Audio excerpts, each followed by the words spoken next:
साथियों नमस्कार। अनंत श्री वाहिनी के माध्यम से आप सभी का मैं स्वागत करता हूं, अभिनंदन करता हूं। आज का हमारा विषय है भाषा। इस विषय पर बात करने से पूर्व हम ध्वनि और वर्ण किसे कहते हैं ये जान लेते हैं। मानव की वाणी के उस छोटे से छोटे अंश को ध्वनि कहते हैं जिसके टुकड़े न किए जा सकें, और ध्वनि के उस छोटे से लिखित अंश को वर्ण अथवा अक्षर कहते हैं। और अक्षरों का समन्वित रूप एक शब्द होता है, जैसे राम ये शब्द हुआ, रामः ये पद हुआ, क्योंकि रामः इसमें हमने विभक्ति लगा दी, क्योंकि सुबंत और तिगंत ये पद होते हैं।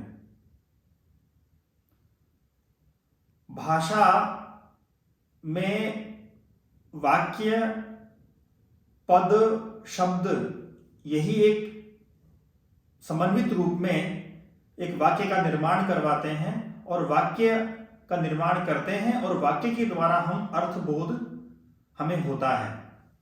उस वाक्य में आकांक्षा, योग्यता, आसक्ति और तात्पर्य इन चार का होना आवश्यक है अर्थबोध के लिए। ये तो बात हुई ध्वनि की और वर्ण की। और भाषा में किस प्रकार ध्वनि और वर्ण, मैं आपसे जो बात कर रहा हूं वो एक प्रकार की ध्वनियों का संग्रह है जो भाषा के रूप में आपके समक्ष उपस्थित हो रहा है, जिसके द्वारा आप अर्थ का आपको बोध हो रहा है। लेकिन ये भाषा तभी सार्थक है, तभी फलवती होती है जब हम प्रत्येक ध्वनि का स्पष्ट एवं शुद्ध उच्चारण करें। व्याकरण महाभाष्य के पश्पसान्निक में कहा, एकः शब्दः सम्यक् ज्ञातः शास्त्रान्वितः सुप्रयुक्तः स्वर्गे लोके कामधुक् भवति। अर्थात एक शब्द अगर सम्यक प्रकार से जाना गया है, शास्त्र के अनुसार उसका प्रयोग किया गया है, तो वह लोक में और स्वर्ग में हमारी कामनाओं को पूरा करने वाला होता है। इसीलिए शब्द को ब्रह्म कहा है। और वाक्य पदीय में भर्तृहरि कहते हैं, अनादि निधनम ब्रह्म शब्द तत्वम यदक्षरम। अर्थात वो शब्द अनादि है, अनिधन है और वह ब्रह्म है, इसलिए शब्द ब्रह्म कहा।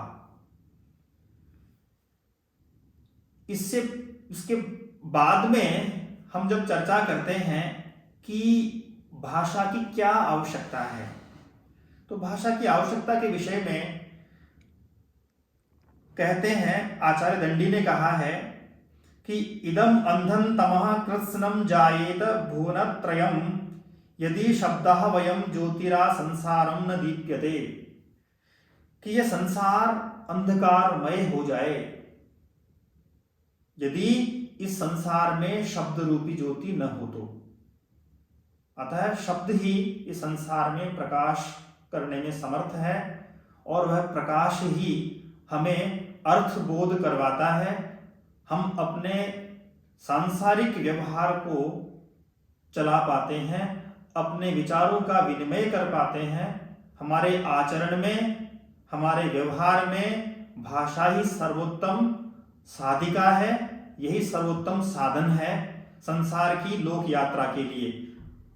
वाचामेव प्रसादेन लोक यात्रा प्रवर्तते। केवल ये भाषा ही है जिसके माध्यम से हम सांसारिक यात्रा को, अग्रसर यात्रा में हम अग्रसर हो सकते हैं। बिना भाषा के सांसारिक किसी प्रकार का व्यवहार विनिमय नहीं हो सकता। साथियों, ये प्रश्न उठता है कि ये भाषा कैसे उत्पन्न हुई, भाषा की उत्पत्ति में क्या हेतु है। क्या भाषा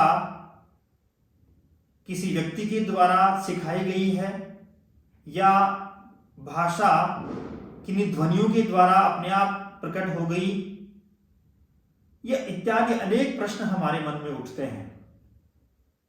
उठना स्वाभाविक भी है, लेकिन ये जान लेना आवश्यक है कि भाषा न केवल हमारी अभिव्यक्ति है, बल्कि भाषा हमारी जो है बौद्धिक, मानसिक और सामाजिक विकास में महत्वपूर्ण भूमिका अदा करती है। क्योंकि भाषा साहित्य का निर्माण करती है, भाषा में ही किसी प्रकार का साहित्य लिखा जाता है, और वह साहित्य तात्कालिक समाज का दर्पण होता है। हमें अपने प्राचीन साहित्य को, प्राचीन संस्कृति को पढ़ने से ये जानकारी मिलती है कि हमारा अतीत क्या था, हमारे पूर्वजों ने किस प्रकार हमारे लिए श्रम किया, हमारी सभ्यता में, हमारी संस्कृति में क्या क्या आदर्श मूल्य थे। ये संपूर्ण तथ्य उस देश का इतिहास, उस देश की संस्कृति भाषा में ही सन्निहित होती है, भाषा में ही समाहित होती है। साथियों, इस भाषा की उत्पत्ति के बारे में, भाषा कैसे प्रकट हुई, इसके बारे में कुछ सिद्धांत हैं जिनको मैं आप सभी के समक्ष रख रहा हूं। आपसे आग्रह है कि इस वाहिनी को आप सब्सक्राइब करें, शेयर करें और पूरा वीडियो देखें, ताकि आपको विषय का पूर्वापर संबंध हो सके। पहला सिद्धांत है भाषा उत्पत्ति का, वो सिद्धांत है दैवीय सिद्धांत या दिव्योत्पत्ति सिद्धांत, divine theory of the language. भाषा उत्पत्ति का दैवीय सिद्धांत। ऋग्वेद में कहा, देवीम वाचम जनयंत देवास्ताम विश्वरूपा पशवो वदंती। अर्थात भाषा को देवों ने उत्पन्न किया और उसे सभी प्राणी बोलते हैं। भाषा की उत्पत्ति में प्रमुख कारण है दैवीय शक्ति। आज भी प्रत्येक कार्य के मूल में देवी शक्ति ही मानी जाती है, और देवी को ही सृष्टि के आरंभ का श्रेय जाता है, और इसी दिव्य शक्ति ने ही वेदों का ज्ञान दिया है। यही दैवीय शक्ति है। तो भाषा की उत्पत्ति में यह सिद्धांत, दैवीय सिद्धांत इस रूप में है कि भाषा की उत्पत्ति देवीय शक्ति से हुई है, जैसा कि ऋग्वेद के मंत्र के द्वारा आपने सुना। इसके अतिरिक्त जो संस्कृत व्याकरण है, और इस व्याकरण का जो आधार है, जहां से व्याकरण का आरंभ हुआ, भगवान, ये भी एक प्रश्न बन सकता है कि संसार में प्रथम प्रवर्तक के रूप में कौन प्रथम व्याकरण है। तो पाणिनि, कात्यायन, पतंजलि इत्यादि नाम आप सभी के जिह्वा पर हैं, लेकिन यह जानना अत्यंत आवश्यक है कि व्याकरण शास्त्र के आद्य प्रवर्तक कौन है, प्रथमतया व्याकरण किसने लिखी है, व्याकरण के निर्माणकर्ता कौन है। तो वह है भगवान शिव, और इन्हीं के ऊपर माहेश्वर सूत्र, इन्होंने ही माहेश्वर सूत्र जो है प्रकट किए। किस प्रकार प्रकट किए? तो श्लोक है, नृत्तावसाने नटराज राजो ननाद ढक्काम नव पंचवारम। भगवान शिव ने नृत्य करते हुए अपने डमरू से डमरू बजाया, और डमरू बजाने से 9 और 5 नव पंचवारम, 9 और 5 14। यह 14 माहेश्वर सूत्र आधुनिक व्याकरण के, या यूं कहें मूल रूप में व्याकरण के, ये 14 सूत्र हैं जिन पर व्याकरण का निर्माण हुआ है। तो ये दोनों ही जो है प्रसंग, दोनों ही उद्धरण इस बात का प्रमाण है कि भाषा की उत्पत्ति दैवीय शक्ति से हुई है।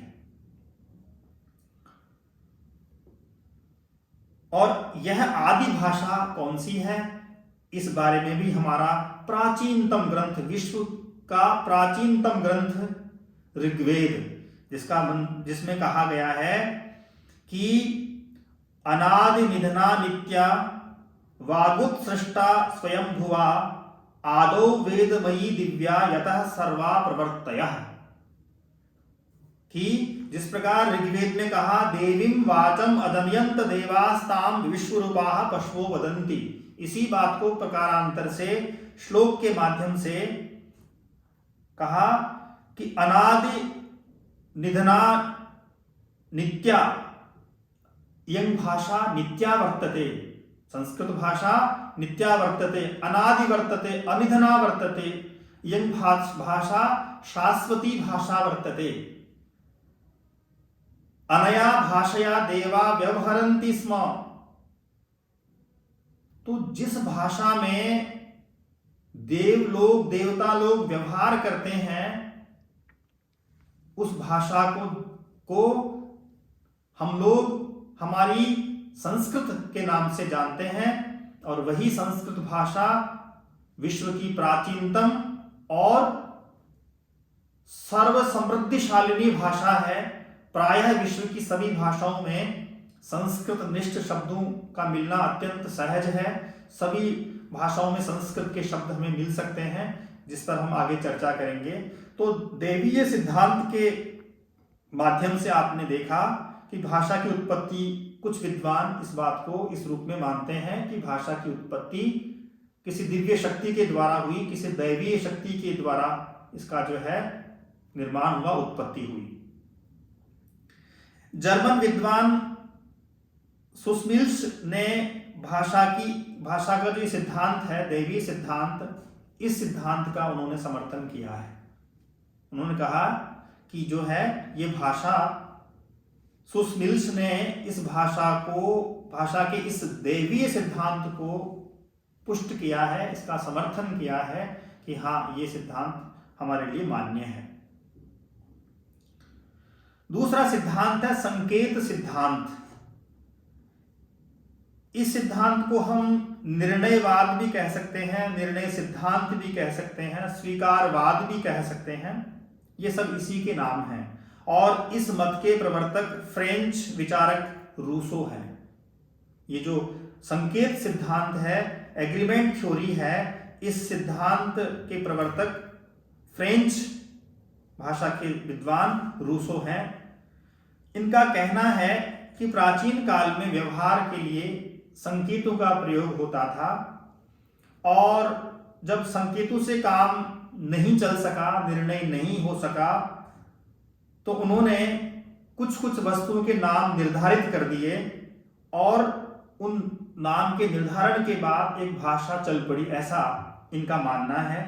इसी बात को लेकर के भामह ने काव्यालंकार में कहा है, इयंत ईदृशा वर्णा ईदृगर्थाभिधायिनः व्यवहाराय लोकस्य प्रागित्थम समयः कृतः, कि इस प्रकार के शब्दों से, इस प्रकार के वर्णों से इस प्रकार के अर्थ मिलते हैं, प्रकट होते हैं, और व्यवहार में लोगों के लिए प्राचीन काल से इसी प्रकार से कि अस्मात् शब्दात् अयम अर्थः बोधव्यः, ये बातें इसी और इंगित करती हैं कि हमने किन्हीं शब्दों का नाम, किन्हीं वस्तुओं का नामकरण कर दिया, और उन वस्तुओं को हम कालांतर में नामकरण के बाद उस नाम से बोलने लगे। अन्य व्यक्तियों तक वो बात पहुंची, नवीन शब्द जुड़ते गए और भाषा का जो है निर्माण होता चला गया। तो ये संकेत सिद्धांत के माध्यम से ये बात इसमें स्पष्ट होती है। भाषा उत्पत्ति में तीसरा सिद्धांत है रणन सिद्धांत। जो रणन सिद्धांत है उसको अंग्रेजी में हम बोलते हैं डिंग डोंग थ्योरी। इस सिद्धांत को धातु सिद्धांत, जिसे हम रूट थ्योरी कहते हैं, या अनुकरण सिद्धांत या डिंग डोंग वाद आदि नामों से इसको बताया जाता है। और इस मत के मूल प्रवर्तक प्लेटो थे, और इसको हेस ने बढ़ाया और मैक्स मूलर ने इसको व्यवस्थित रूप दिया। तो देखा जाए तो इस सिद्धांत के प्रवर्तक के रूप में, मूल प्रवर्तक के रूप में प्लेटो का नाम आता है। उसके बाद में हेस ने इसको और अधिक विस्तार दिया और मैक्स मूलर ने इसको एक व्यवस्थित रूप में रखा। तो इस सिद्धांत का क्या महत्व है, क्या अर्थ है, ये समझना जरूरी है। इस सिद्धांत के अनुसार किसी भी वस्तु पर चोट मारने पर एक विशेष ध्वनि होती है। जैसे मैंने अभी इस टेबल पे एक चोट मारी, इससे एक भिन्न ध्वनि हो रही है। मैंने और लोहे के किसी बर्तन पर या स्टील के किसी बर्तन पर या कांच पर या टिन के किसी डिब्बे पर चोट मारने पर एक विशेष प्रकार की ध्वनि निकलती है और इस ध्वनि को ही रणन कहा जाता है। रणन कहा जाता है। यही उस वस्तु की पहचान है और इसी के आधार पर भेद किया जाता है। लकड़ी की ध्वनि अलग होती है, लोहे पर चोट मारने पर ध्वनि भिन्न होती है, टिन के डिब्बे पर चोट मारने पर ध्वनि भिन्न होती है, कांच पर भिन्न होती है। तो ये भिन्न भिन्न प्रकार की जो ध्वनियां हैं यही रणन कहलाती है। डिंग डोंग थ्योरी इसी पर काम करती है। यही उस वस्तु की पहचान है और इसी के आधार पर हम उन वस्तुओं में भेद करते हैं। सृष्टि के आदि में प्रत्येक वस्तु को देखकर मानव मस्तिष्क में झंकार हुई और इसी आधार पर प्रत्येक वस्तु का अलग अलग नाम रखा गया। यह नामकरण प्रक्रिया रणन मूलक है। जैसे नदी हमने जो नाम रखा, तो जो कल कल या नद नद ध्वनि निकलती थी और इसी से प्रेरित होकर उसका नाम हमने नदी रखा, नद नद कल कल, है ना। इसी प्रकार गो, अश्व, पर्वत, मनुष्य आदि नाम रखे गए। लगभग 400-500 मूल शब्दों या मूल धातुओं का निर्माण किया गया और वस्तुओं का नाम रखने के बाद ये विशेष शक्ति समाप्त हो गई। पुरानी धातुओं से ही बाद में नए शब्दों की रचना होती रही। तो ये जो रणन सिद्धांत है, इस सिद्धांत का मूल अर्थ यही हुआ कि भिन्न भिन्न वस्तुओं पर चोट मारने से जो ध्वनि उत्पन्न होती है वही ध्वनि जो है रणन कहलाती है। और प्राचीन काल में इसी के माध्यम से, इसी ध्वनि के माध्यम से वस्तुओं में विभेदीकरण किया जाता था और उसी के आधार पर लगभग 400-500 शब्दों का या मूल धातुओं का निर्माण किया गया और कालांतर में उन्हीं का प्रयोग करते करते नए शब्द बनाते चले गए।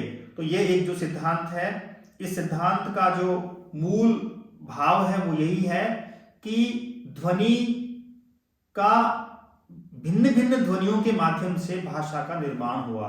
तो ये तीसरा सिद्धांत भी आपके समक्ष इस प्रकार से आ जाता है। जो चौथा सिद्धांत है जिसको हम अनुकरण सिद्धांत कह सकते हैं, ध्वन्यात्मकानुकरण सिद्धांत कह सकते हैं, शब्दानुकरणवाद कह सकते हैं और कुछ लोग इसको भौं-भौंवाद भी कहते हैं। अंग्रेजी में कुत्ते की ध्वनि को बाउ बाउ कहते हैं, अतः हिंदी में यह भौं-भौंवाद हुआ। इस सिद्धांत का मूल नाम है ओनोमेटोपोइक थ्योरी। ओनोमेटोपोइक थ्योरी है इसका मूल नाम, जिसका अर्थ है ध्वन्युकरण सिद्धांत, ध्वन्यनुकरण सिद्धांत। इसको इकोइक थ्योरी भी कहते हैं क्योंकि यह सिद्धांत इको अर्थात प्रतिध्वनि पर निर्भर है। प्रोफेसर मैक्स मूलर ने इस सिद्धांत को उपहासास्पद कहा है और इसका नाम बाउ बाउ सिद्धांत या भौं-भौंवाद मनोरंजन के रूप में उन्होंने इसका नाम रख दिया है। उनका मत क्या है, आखिर ये सिद्धांत इस प्रकार का इन नामों से क्यों रखा गया? प्राकृतिक वस्तुओं में पशु पक्षियों आदि की ध्वनि के अनुकरण पर भिन्न वस्तुओं के नाम रखे जाते हैं। जो वस्तु जो या जैसी ध्वनि करती है उसका वैसा ही नाम पड़ता है। इस प्रकार भाषा की रचना हुई। काऊ काऊ से काक कौवा, कू कू से कोयल, झरझर ध्वनि से निर्झर, है ना, पट पट से पटाखा, दर दर ध्वनि से दुर्दर, जिसको मेंढक बोलते हैं, आदि। तो भाषा में ध्वनि साम्य के आधार पर ऐसे कुछ शब्द मिलते जैसे भौंकना, खांसना, थपथपाना, गुर्राना, रंभाना, हिनहिनाना, खटखटाना, सरसर, पटपट, खरखर, झनझन, ये जो शब्द बनते हैं, चमाचम, जगमग, है ना, चकमक, लकलक आदि। तो ध्वनि मूलक कुछ नाम बालक भी रख लेते हैं, जैसे म्याऊ बिल्ली के लिए, पौ पौ मोटर के लिए, भौं भौं कुत्ते के लिए, में भेड़ के लिए, बे बकरी के लिए। कुछ हास्यास्पद लगता है, लेकिन ये सिद्धांत है, इसको भी हम नकार नहीं सकते, ये मान्य सिद्धांत है। इसका प्रतिपादन किया गया है कि ध्वनि का अनुकरण करके हमने नामकरण किया और वह नामकरण हमारी भाषा में प्रयुक्त होने लगा। तो इस प्रकार से सिद्धांत के माध्यम से हमें ये पता चलता है कि भाषा में अनुकरण का, ध्वन्यात्मकानुकरण सिद्धांत का, अनुकरण सिद्धांत का प्रयोग करते हैं। शब्दों को, ध्वनियों को सुनकर के हम उनके आधार पर शब्द बनाते हैं। कुछ उदाहरण मैंने आपको भी दिए ही हैं। अगला सिद्धांत, पांचवा सिद्धांत आता है भाषा का, आवेग सिद्धांत, जिसको हम कहते हैं मनोभावाभिव्यंजकतावाद या मनोभावाभिव्यक्तिवाद या पूहवाद आदि नामों से भी इसको जाना जाता है। इस सिद्धांत का कथन है कि आदिकाल में, आरंभ में मनुष्य ने अपने हर्ष, प्रसन्नता में, शोक में, है ना, विस्मय, भय, घृणा, क्रोध आदि भावावेश को प्रकट करने वाले शब्दों या ध्वनियों का उच्चारण किया। इन ध्वनियों से ही बाद में भाषा बन गई। हर्ष में अहो, आहा, आहा, और शोक में आह, ओह, हाय, हाय रे, और क्रोध में आह, घृणा में छी, धत, दुत, धिक आदि शब्द इसी प्रकार के हैं।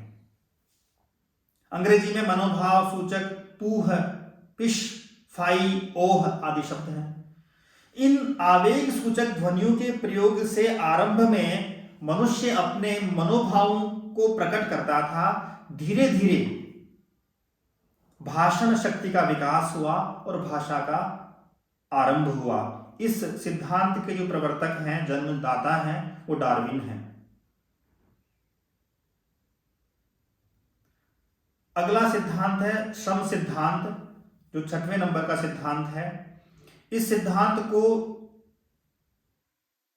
भी हम इस रूप में देख सकते हैं, यद्यपि थोड़ा समय ज्यादा हो रहा है, तथापि ये विषय पूरा हो जाए तो एक विषय को हम पूरा कर लेंगे एक वीडियो में। मेरा ये आग्रह रहता है कि 20 मिनट से अधिक वीडियो न बने, अथापि थोड़ा समय लग रहा है, लेकिन ये सब आपके लिए ही है। मैं आशा करता हूँ कि आप पूरा वीडियो देखेंगे।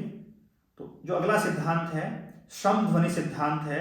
इस सिद्धांत के प्रतिपादक जो है न्वारे नामक भाषा शास्त्री हैं, और इस सिद्धांत का अभिप्राय है कि जब मनुष्य शारीरिक परिश्रम करता है उस समय उसके श्वास प्रश्वास बढ़ जाते हैं।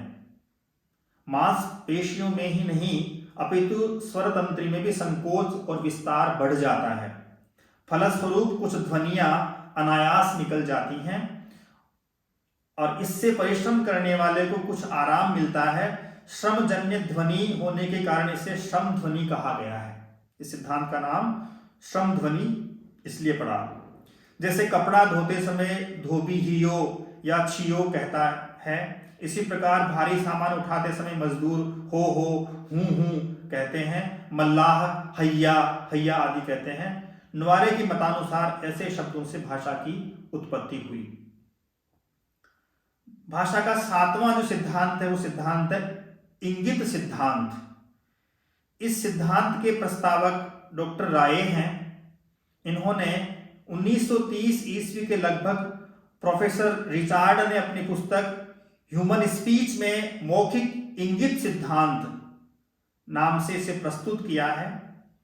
आइसलैंड की भाषाओं के विद्वान अलेक्जेंडर जोहानसन ने भारोपीय, हिब्रू, चीनी आदि भाषाओं के तुलनात्मक अध्ययन के आधार पर अपनी 3 पुस्तकों में इंगित सिद्धांत की विस्तृत विवेचना की है। डार्विन ने भी 6 असंबद्ध भाषाओं के तुलनात्मक अध्ययन के आधार पर इस सिद्धांत की पुष्टि की थी। ये भाषा के विकास की 4 सीढ़ियां मानते हैं कि जो भाषा का विकास हुआ उसके 4 सोपान हैं। पहला जो है भाव व्यंजक ध्वनियां भय, हर्ष, क्रोध आदि की अवस्था में ध्वनियों द्वारा अपने भावों को प्रकट करना, ये पहली सीढ़ी है। दूसरा है अनुकरणात्मक शब्द, पशु पक्षियों आदि की ध्वनियों के अनुकरण पर शब्द रचना। तीसरा है भाव संकेत या इंगित, अंगों के संकेतों द्वारा भाव प्रकाशन। इसे जोहानसन ने अनजाने अनुकरण कहा है। इसमें केवल स्थूल वस्तुओं के लिए शब्द बने। और चतुर्थ जो सीढ़ी है वो है इसमें सूक्ष्म भावों के लिए शब्द बने। इनका ये कथन है कि आरंभ में मानव ने अपनी आंगिक चेष्टाओं का ही वाणी के द्वारा अनुकरण किया और उससे भाषा बनी। जैसे पानी पीने के समय होठों के मिलने और सांस अंदर खींचने पर पा जैसी ध्वनि हुई, इसलिए पा का अर्थ हुआ पीना। वैसे जो पा धातु है पा पाने इस अर्थ में संस्कृत में भी प्रचलित है। इसी प्रकार पीने के समय सर या सरब ध्वनि को लेकर शरबत शब्द बना। इसी प्रकार अनेक शब्द बने हैं, ऐसा इनका कथन है। 8वां सिद्धांत है संपर्क सिद्धांत। इस मत के सिद्धांत के प्रवर्तक हैं प्रसिद्ध मनोवैज्ञानिक जी रेवेज ने इस सिद्धांत का प्रतिपादन किया और इनका कथन है कि मनुष्य सामाजिक जीव है और उसमें पारस्परिक संपर्क की प्रवृत्ति जन्म सिद्ध है। वो परस्पर संपर्क करता है लोगों से, ये उसकी स्वाभाविक प्रवृत्ति है। इसी के आधार पर समाज बनता है। जैसे आरंभ में भूख आदि की अभिव्यक्ति के लिए इंगित एवं मौखिक अभिव्यक्ति का सहारा लेता है। वो संकेत करता है या गर्दन हिलाता है या पेट पर हाथ का स्पर्श करता है। उस समय जो मौखिक ध्वनियां निकलती हैं उनसे ही धीरे धीरे भाषा बनी।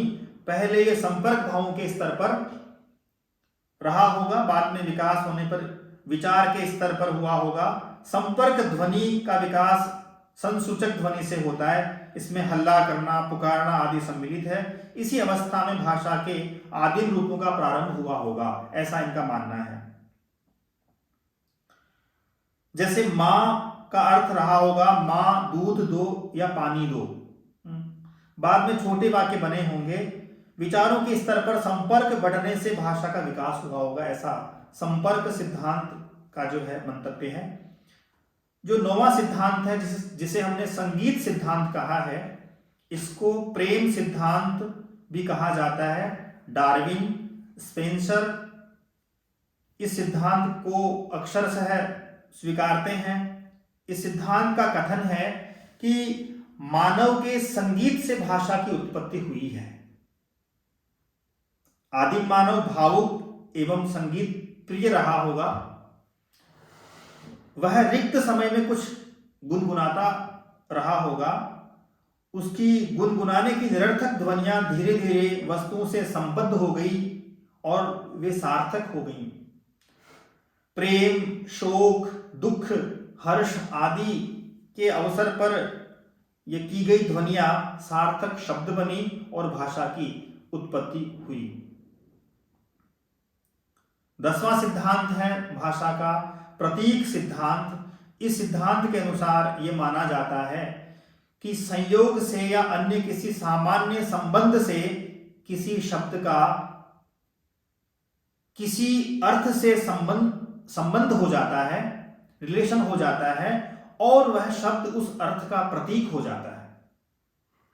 प्रोफेसर स्वीट ने प्रारंभिक भाषा में ऐसे शब्दों की संख्या बहुत अधिक मानी है।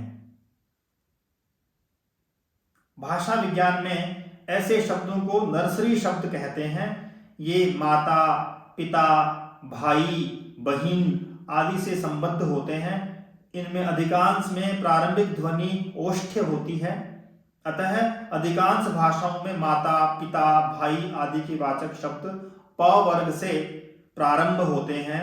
माता, पिता, भाई, बाबा, मामा, मामी आदि। इस प्रकार से प्रतीक सिद्धांत में भाषा की उत्पत्ति को इस रूप में माना है। उसके बाद में 11वां सिद्धांत है समन्वय सिद्धांत। इस सिद्धांत के समर्थक और प्रवर्तक जो हैं वो प्रसिद्ध भाषा शास्त्री हेनरी स्वीट हैं।